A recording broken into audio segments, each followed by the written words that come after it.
Beletrina v živo. Dober dan. Danes bomo govorili o novosti klasične beletrine, o romanu Moby Dick ameriškega pisatelja Hermana Melvilla iz leta 1851. Knjiga izide novembra, v prednaročilu je pa že na voljo. Z mano sta prevajalec Jernej Županič in avtor spremne besede Igor Divjak. Lep pozdrav obema. Jernej Županič, v zavesti slovenskega bralca je prevod Mire Mihelič iz 60-ih let prejšnjega stoletja, izšel je pri Cankarjevi založbi in takrat je izšel pod naslovom Beli kit. Vi ste se pa odločili za dobesedni prevod Moby Dick or the Whale, Moby Dick ali kit. Koliko ste v prevajanju dejansko upoštevali druge prevode, morda tudi v druge jezike, ne samo slovenskega? Sem se pač tu pa tam posvetoval z njimi. Jaz sicer nobenega tujega jezika razen angleščine ne razumem dovolj dobro, da bi pač lahko to dejansko bral. Ampak na kakšnih težavnejših mestih sem si pogledal, kar je bilo dostopnega recimo v nemščini in si potem v skrajni sili z Google Translateom prevajal spet v angleščino ali pa slovenščino, čistko, da sem videl neko rešitev kakšnega zelo zakompliciranega mesta. Kar se pa tiče obstoječega slovenskega prevoda, sem pa pač sklenil, da najprej naredim sam celotno zadevo od začetka do konca. Potem, ko sem pregledoval prevod, sem pa gledal oziroma sem vzporedno bral tudi obstoječega. In moram reči, da mi je neparkrat kar rešil kožo. Na kar precej mestih, recimo, sem se zapičil v neko napačno interpretacijo, pa potem ugotovil, seveda, to je bilo mišljeno. Verjetno predvsem pri kakšnih izrazih, kitolova, pomorskih izrazih. Ne, v bistvu ne. Tukaj se mi zdi, da sem jaz na voljo toliko več virov, kot jih je imela prejšnja prevajalka, da sem pravzaprav to veliko lažje delal, kot ona. Ne, bolj je šlo za kakšne enostavno čudno zasukane zadeve, kjer ni bilo jasno, na kaj se kaj nanaša, s čim se povezuje kakšna beseda. In sem potem jaz nekako vztrajno razumeval narobe, pa ugotovil potem, kako bi moral.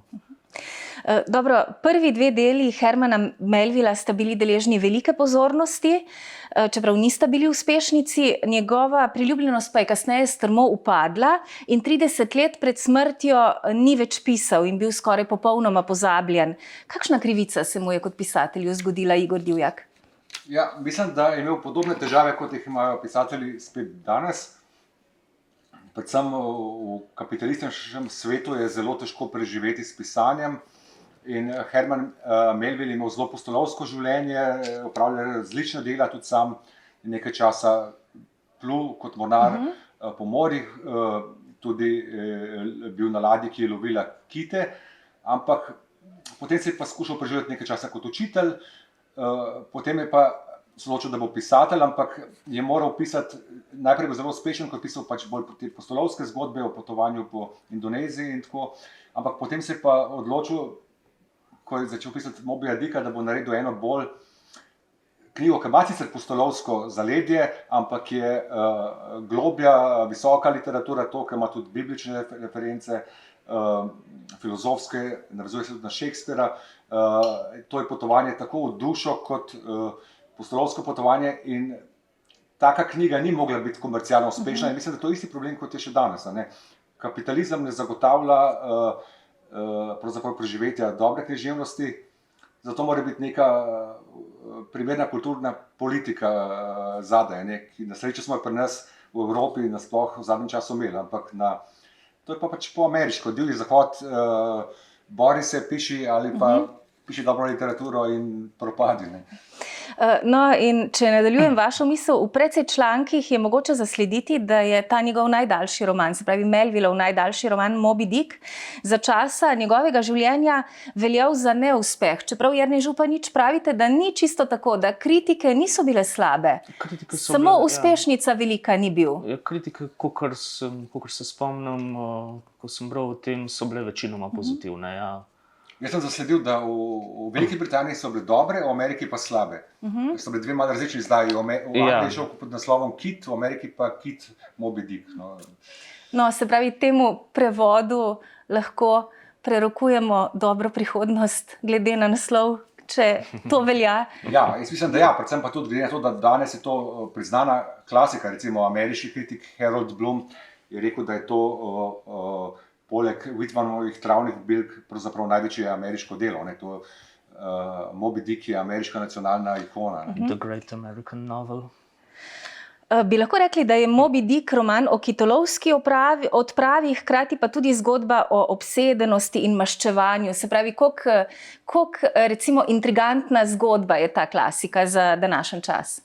Ja, mene absolutno, že ko sem začel brati, kot najstnik, pa prej kot otrok, so me privlačile predvsem pustolovske zgodbe in sem tudi Mobyja Dicka bral v neki bolj preproščeni verziji za mladino in me je pritegnila predvsem ta pustolovska plat in to je. Ogrodje je pustolovsko, zelo napeto, tam so odlični prizori tega, kako se lovi kite, ko grejo s tremi čolni in harpunami in tvega svoje življenja in kit potem res, to se res dogaja, kit tudi prevrača čolne. Res je bila tudi neka nesreča, ko je kit ladjo potopil, po kateri se je zgodoval Melville, dobro je to poznal iz prve roke. Predvsem pa mislim, da je skozi lik kapitana Ahaba pravzaprav se nek bralec lahko identificira. Tako mladostnik, ki si želi pustolovčen, kot nek starejši bralec, ki pluje po svoji življenjski poti. Se mu ta Ahab zdi tak demoničen lik, ki ga privlači svojo uporno držo. On ne klone pred svetom, ampak se bojuje za svoj prav. In v bistvu en tak lik, ki je uporniški in s katerim se vedno znova vsi lahko identificiramo. Se pravi, gre za roman, v katerem mornar Išmael pripoveduje zgodbo o kapitanu kitolovske ladje Ahabu, ki mu je velikanski beli kit, se pravi ta Moby Dick, na potovanju odgriznil nogo in skratka o njegovi obsesivni želji po maščevanju. Delo je v bistvu izjemno nabito z dogodki in ga je celo Melville sam označil za neko čudno, divje delo, strašno simetrično in notranje povezano. Se strinjate, Jernej Županič? Ne, pravzaprav ne. Predvsem s tem ne, da je nabito z dogodki. To je vse 600-stranska knjiga nekega takega pustolovsko razborljivega dogajanja, je tukaj za kakšnih 50 strani, pravzaprav ne več. Ogromen del te knjige je pravzaprav nekaj čist drugega, ne pustolovščina. In jaz sem bil recimo strašno presenečen, ko sem si pač prvič šel sposoditi ta obstoječi prevod, da bi si malo gledal zadevo in sem ga našel v knjižnici na policah s pustolovsko literaturo in se mi zdelo, da bi bil to pač najstnik, ki išče pustolovščine, da bi odnehal z branjem že davno, preden bi prišel do kakšnega dogodka. No, tukaj je zanimivo, Igor Divjak, vi pravite, da je to in hkrati pustolovski in alegorični roman. Vi ga berete bolj kot alegoričnega. Ja, definitivno je tukaj pač to pustolovsko ogrodje in ti prizori so dobro spisani in so razborljivi, ampak zajeten del tega je pa pač nekaj drugega. Po eni strani pač Ahabova psihologija in tako dalje. Po drugi strani pa pač neka taka, kako bi rekel, kronika neke vrste, kronika nekega poklica, kronika nekega načina življenja, ki je takrat pravzaprav bil očitno dokaj pomemben, danes ga pa seveda pravzaprav ni več. Kako vidite ta lik kapitana Ahaba v lovu na belega kita glavača? Ja, definitivno se strinjam pač z opisom, da je demoničen. Se pa, kar se mene tiče, jaz absolutno ne morem identificirati z njim. Se mi zdi, da je to njegovo uporništvo, da je prignano tako daleč onkraj vsakega razuma, da ne vem, meni je to zanimivo mi je brati, ampak čisto osebno se pa veliko hitreje identificiram s kakšnimi drugimi liki v zgodbi, s kakšnimi ne tako zelo osrednjimi. Se mi zdi, da Ahab pravzaprav s to svojo pojavo malo presega pravzaprav človeškost. Larger than life figure. Ja. In gre pač nekam med demone in podobno. Kaj pa ta odmev svetega pisma, nek šekspirijanski odmev, odkot je Melville recimo zajemal, kje to vidite? Ja, no, glede te simbolne plati je teh referenc veliko in tudi v tej knjigi se pišejo doktorati, se raziskuje še in še, ne? Včasih so te reference bolj odkrite, včasih prikrite, ampak recimo že v imenu Ahab, ne? Ahab recimo je bil nek judovski kralj, ne? In ko sem že rekel, da lahko njem vidimo nek uporniški lik. Ne? In Išmael tudi, ne? Se pravi ta odmev svetega pisma. Ja, Išmael je bil pa izgnan, ne? Je pa pomemben zato, ker njegov brat Izak je bil sprejet, da bo nadaljeval Abrahamov rod, medtem ko je bil Išmael izgnan v puščavo. Je nekdo, ki je izgnan, izvržen iz neke odrešenske sheme sveta. Tudi je to tudi roman v tem smislu, da je to svet, ki so ga bogovi zapustili, čisto po Lukačevi definiciji.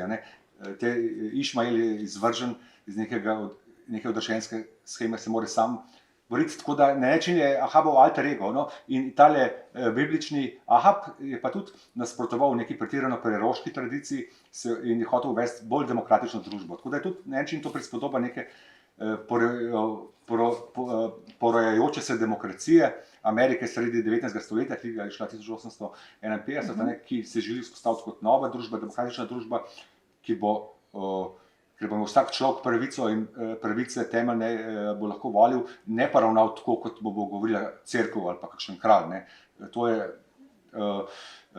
te ljudje, ne, ki grejo na to pot, so kvekeri. Ne. In ko Melville vzpostavlja biblične reference, pravzaprav dela mitologijo ameriške družbe sodobne tedanjega časa. Kaj pa te šekspirijanske reference, recimo nek odmev morja? Ja, jaz bi kot glavno, teh je veliko, ne, se iščejo podobnosti, ampak čisto kot glavno bi že to plovbo po globusu dal kot glavno navezavo na Shakespearea. Recimo, Shakespeare je imel gledališče Globe, kjer je ustvarjal, ne, in tudi v svojih sonetih, recimo, ali pa v igri Vihar, veliko piše o plovbah. Ne. Za njega je plovba in zvezda, ki mu kaže daljno pot, ni le merljiva zvezda, ampak je v bistvu zvezda ljubezni. Ne. To so bili pa čisto konkretni projekti tedanje elizabetinske dobe. Anglija je osvajala svet okoli leta 1600, ko je vladala Elizabeta I., Amerika pa sredi 19. stoletja in ponovno je bilo treba razmišljati o kako delati zemljevide sveta, kako se človek znajde na okrogli zemlji, kakšna je umeščenost te zemlje v vesolje in kako je ta Ahab, recimo, kot glavni morjeplovec skupaj s svojimi mornarji, kam ga vodi ta pot. Kakšna je njegova usoda v vesolju. A se zato belino tega kita, ne, ki je tudi simbol, ne, ta je pomembna tudi referenca. Ne. Belina je pa belino najdemo pa pravzaprav v vsej zgodovini svetovne književnosti. Ne. On primerja to z nekim zidom, belino nekega zidu, ki ga zapira in se sprašuje, je za to belino še kaj drugega, ali vse skupaj prazen nič, ampak ne glede na to, gremo naprej odločno in pogumno. Ne. Zato mene Ahab zelo fascinira. Roman je razdeljen na 3 dele, na ekspozicijo, v kateri napovedujejo protagonistom mnoga svarilna znamenja nesrečo, ampak seveda od plovbe jih ne odvrnejo. Drugi del je pa zelo obsežen, v njem izvemo, kako zasledujejo Moby Dicka čez ocean. V zadnjem delu, v katerem se Kit in Ahabova ladja spopadeta v smrtnem boju, ki ga preživi samo Išmael. Se pravi, ta zadnji del pa sestavljajo neka 3 taka dramatična poglavja. Kar je izjemno zanimivo, mogoče za nekega za bralca precej fascinantno, je dejstvo, da naj bi Melville ta roman pisal, mislim, da dobro 1,5 leta. Koliko časa ste pa vi prevajali? Koliko časa ste dejansko bili v tem delu? Približno toliko, majčkeno manj. Leto pa 1 mesec. Ker on je v bistvu v 6 letih, v nekem obdobju, če tudi se je potem odločil, da bo za 30 let utihnil, v 6 letih je napisal, mislim, da 7 obsežnih pripovednih del oziroma romanov. Mislim, izjemno pisateljsko kondicijo je imel. Jaz bi to tudi spet navezal na tisto, kar sem prej govoril, da se je prvo preživljati kot pisatelj in je mogel biti plodovit. Recimo v tistem času je v Franciji ustvarjal Balzac, ne, ki je tudi imel družino, tako kot Melville, in treba je bilo delati. Ne. Zdaj, Melville je imel cel kup težav, tudi potem alkoholizem, depresija, ko ni bil uspešen, bil je nekaj vrst prekarc tistega časa. Ne. Potem, čeprav vem, se je celo zaposlil kot nek carinski delavec kot carinik in takrat se je njegova družina, tudi so bili drugi člani malo bolj zadovoljni, da je končno našel neko stabilno delo. Ne. Težko je bilo preživeti kot pisatelj, mislim, da je zato to ustvaril. No. Jernej Županič, kakšen problem so vam predstavljali, na začetku smo že nekaj omenili, te navtični, kitolovski izrazi. Slovenci, pravite, vseeno nismo nek pomorski narod. Ja, mislim, ogromna razlika je pač tukaj. Ne. Mi pač s to svojo dokaj kratko morjeplovsko tradicijo in majhno obalo in majhnimi jadrnicami, ki so plule po njej, in na drugi strani pač ta pomorski imperij. Ja, to je bil velik problem in bil je zoporen problem. Pač, ne vem, pač enostavno iskati možne prevode za vsa različna jadra in podobno. S čim ste si pomagali? Z kakšnimi angleškimi slovarji? Mislim, včasih sem pogledal tudi kakšnega angleškega, da sem razumel, zakaj sploh pri neki, to sem bolj gledal pri kakšnih teh žargonskih izrazih za razne manevre. No. Drugače pa ena diploma je bila napisana pred ne vem točno koliko leti, zdaj se žal ne spomnim avtorja, in je pač objavljena na spletu in ta diploma je pomorski slovarček. In je super, to mi je bilo zelo pomoč. Sicer je osredotočen na sodobno plovbo, ogromno je tukaj pač izrazov povezanih z nekimi sodobnimi kontejnerskimi ladjami in podobno, ampak se pa najde pač tudi razne tipe jadrnic in jamborov in tako dalje. No. Tako da to je prav prišlo. Pa potem še par navtičnih revij, s tem, da te so zelo osredotočene pač na to sodobno športno plovbo, kjer spet gre za manjše jadrnice, ki imajo večinoma samo eno jadro ali mogoče dve. Skratka, ni bilo vedno glih, kako bi rekel, aplikabilno. Kakšen problem so pa predstavljale besede, ki so v Melvillovem času pomenile nekaj čisto drugega kot danes? Ja, no to je bil pa zanimiv problem oziroma primer. Ja, recimo tukaj že čisto na začetku, ne, ko pač Išmael govori o tem, zakaj se je odločil iti na morje, govori o nekih svojih hypos oziroma hypochondrias. Ne. In ja, to bi pač seveda zelo lahko avtomatično prevedel kot hipohondrijo, ampak se potem izkaže, da je to takrat pomenilo nekaj čist drugega, nekaj bližjega, recimo depresiji ali pa melanholiji. No. To se mi je zdel en tak zanimiv primer. Pa gotovo jih je bilo še veliko, ampak se jih zdaj ne bom spomnil. Zakaj je bil roman v 20. stoletju, natančneje naj bi se to zgodilo leta 1920, ponovno odkrit kot ena najpomembnejših literarnih mojstrovin ameriške in tudi svetovne književnosti? Morda ena podmena, nekje sem zasledila, da naj bi bil izjemno popularen med mladimi, ki so se vrnili iz Prve svetovne vojne, se pravi tam. Ja, mislim, takrat je bila stoletnica Melvillovega rojstva, 1919, istega leta kot Walt Whitman. Ne vem, seveda lahko iščemo v nekem nihilizmu te izgubljene generacije, da se je prepoznala v teh, kot je Jernej omenil, ne, tudi Išmael, v bistvu ga matra neka melanholija, ne, znajde se v družbi. Je mal nihilističen lik, ne, že na začetku, da prvi strani prav, da bi ga prime, da bi ljudem kar klobuke z glave pometal pa tako, ne. In seveda Ahab je tudi nihilističen lik, ne, sploh on ne ve, kaj obstaja, ne obstaja za to belino, žene ga zgolj sla po maščevanju boginja Nemezis in pa dosega svojega cilja, ne. Morda so v tem nihilizmu najdel neko povezavo, bi pa morda tudi res, recimo, če grem pa bolj zgodovinsko, da se oddaljimo te osebne perspektive, morda res Amerika je takrat postala svetovna velesila, udeležena je bila na zgovorni strani te vojne, njena industrija in moderna industrija, ne, je osvajala svet in potrebovala je svojo mitologijo. No. Morda so zato takrat da bi nekaj takega lahko imeli. Amerika je skozi imela blazen kompleks, da nima velikih umetnin. Ne. To še takrat, ko je pisal recimo William Carlos Williams v tistem času, pa malo kasneje, ne, so imeli kompleks do Velike Britanije in so hoteli pokazati, ne, mi smo enakovredni, mi imamo ravno tako dobro ali pa še boljšo literaturo. Ne. Recimo Walt Whitman je rekel, jim je pa to dal, recimo, podobno kot Melville. Whitman je na primer rekel, Američani so najbolj pesniški narod na svetu. Ne. In so rabili nekaj časa, da so tudi v širši javnosti začeli tako govoriti. Ne.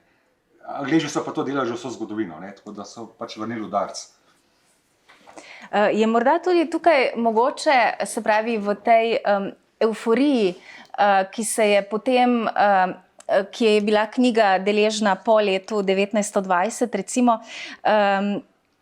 izpostavi tudi to moralno dilemo, se pravi, ali nas prisega veže na nekega blaznega voditelja, se pravi kapitana, ali pa se mu je dolžnost upreti in rešiti posadko ladje. Ja, no, tukaj bi lahko neko povezavo najdel recimo z romanom Lord Jim Josepha Conrada, ki je gotovo imel tega Moby Dicka v zadju, ko je pisal, ne, poljski pisatelj, ki je šel v Ameriko, pa ne veste to v angleščini, tam Lord Jim ima to dilemo in ladja se potaplja, v podpalubju je posadka, ne ve, ne skoči na rešilni čoln, ne, pa na koncu v zadnjem hipu skoči, ga ta individuum vse potegne, ne. Kle pri Melvillu, ja, bi iskal morda razliko med Išmaelom pa Ahabom, ne. Ahab je pripravljen vse ugonobiti samo do dosego svojega cilja, Išmael je pa nek morda bolj sleherni človek, ki so mu tudi drugi pomembni. Tudi morda, če izpostavim, da je razlika že v imenu, ko je Ahab se vezuje na tega kralja, Išmael pa v Bibliji Izmael, ki je izgnan, pa pomeni tisti, ki sliši, ne. Se pravi, Izmael je tisti Išmael, ki posluša, ki sliši tudi druge ljudi, ki se razpira govorici, v katero smo vsi urojeni in tako naprej. Ne vem, kaj bi bil dokončni odgovor, ne. Tisti, ki preživi, je kle Išmael, ampak Ahab je pa fascinanten. Tudi Harold Bloom reče, brez tacega demoničnega lika ne bi bilo romana, ne bi bilo literature. Neka dvojnost v človeku, ne znam dati dokončnega odgovora, ampak ta ameriški individualni duh, je tisti, kar tudi ni za odmet, dajmo nekaj, kot individuum moram nekaj doseči, nekaj ustvariti. No in tukaj se spomnimo morda še enega izjemno fascinantnega Melvillovega literarnega lika, in sicer Bartlebyja, ki je pa čisto nasprotje tega kapitana Ahaba. Skratka, to je iz njegove kratke zgodbe Bartleby pisar o nepomembnem sodnem prepisovalcu z Wall Streeta, ki se izjemno udomači v neki svoji pisarni, ničesar noče narediti in hkrati tudi noče oditi. Skratka, tukaj pa je ta, bi rekla, izjemno izstopajoč ta Melvillov, tudi alegoričen moment, ki ste ga vi dobro prepoznali prav v tem tudi velikem pustolovskem, recimo, romanu. Se pravi, je to nek avtor, ki je zmožen izjemno različnih prijemov? Ja, mislim, da Bartleby the Scrivener, nekaj tacega angleški. Bartleby pisar. Ja, v angleščini, the Scrivener, nekaj tacega starinski izraz za pisarja. Ja, kle lahko najdemo v tem romanu in v tej zgodbi neko predhodnico moderne literature, Lahko bi, recimo, Harold Bloom, ki to menjam, je rekel, da to sploh ni roman, recimo, če boga danes, da je to ameriški ep, To je tista osnovna romanesska struktura, se razpira pisanju, svobodi pisanja, svobodi, tako kot je ta Izmael ime poslušanja, razpirjanju govorice, jezikovnim eksperimentom, simbolom, mogoče celo nek strogi tekst kle že razpada v neko modernejšo strukturo. Veliko je nekih postopkov in prijemov, to se ima tudi gotovo s prevajanjem kle dosti dela, so tudi pesmi noter, pa so neki kot režijski napotki, šekspirijanski, pa tako didaskalije. To je bilo za tisti čas neobičajno in verjetno zaradi tega so bralci takrat to zadržkom sprejeli. No, takrat 1920 je pa Amerika potrebovala moderno umetnost svojo, in so to prepoznali, Morda, kateri motiv vas je nekako najbolj zintrigiral, kateri se vam zdi, recimo, ključen, zanimiv, nepričakovan, Jernej Županič? No, pojma nimam. Mislim, nikoli nisem razmišljal o tem. Ne vem, sploh ne vem, kaj bi rekel na to. Pa če se recimo od tega kitolova odmaknemo, rekli ste, da so vas fascinirale neke druge osebe, ne zgolj kapitan Ahab. Ja, ne fascinirale, ampak so le bolj take, da bi se z njimi lažje identificiral. Ja, mislim, tukaj predvsem, dobro, jasno, Išmael, pa ne vem, kaj so neki kovači na tej ladji, pa še ne par je takih posameznikov, ki dobijo nekako vsak svoje poglavje in so zelo tako zanimivo, pretanjeno opisani. Se mi zdi tukaj tudi, ne vem, lahko vidimo tudi nekaj nastavke psihološkega realizma, recimo. No. Se mi zdi, da je tako, sploh ne pri vseh osebah, ampak pri nekaterih, da je zelo veliko občutka pravzaprav to, da jih je spisal. No. Igor Divjak, še zadnje, zakaj roman dobro korespondira tudi z bralci 21. stoletja? Ja, zdaj pogled recimo na naravo se je v tem času precej spremenil. Ne? Zdaj seveda, recimo, lahko iščemo neko sporočilo, da je imeli tudi hotel, da se bolj razprejemo. Ne? Ampak ta duh 19. stoletja je bil vendarle, da je narava nekaj grozljivega, nekaj, kar človeka v osnovi zatira, ne samo mu nudi zatočišče in se treba pravzaprav edina človeška pot, da se z njo bori, da nekaj doseže, da sploh lahko preživi. Ne? In Ahaba lahko vidimo kot simbol tega. Ne? Takrat bi bil morda celo simbol nekega pokončnega, opornega duha, zdaj s časom se pa bolj kaže kot morda neka zgrešena kapitalistična paradigma, se tudi vidimo, kiti so postali ogrožena vrsta, še vedno imamo zelo močan, ogrožujoč ribolov na Japonskem, recimo, in tako. Odnos do tega se je popolnoma spremenil, ampak jaz osebno bi rekel vendarle, da nas ta knjiga lahko pomni, da kljub temu, da moramo biti do narave ponižnejši in ji bolj prisluhniti in omogočiti vrstam, da preživijo, je ona tista, ki je zmagovalka v vsakem primeru in nas spomni na to, da smo mi tisti, ki smo smrtni in da se moramo tudi boriti proti njej, če hočemo preživeti. Ne? Ji pustiti biti, ampak tudi ne samo to, tudi se upirati. Ne? Človek je tisti, ki je zelo ogrožena vrsta in ni nujno, da bo preživel. In Ahab še vedno ostaja simbol tega boja. Hvala obema gostoma. S tem simbolom boja pogovor tudi zaključujemo in gledalce vabimo k branju. Beletrina v živo.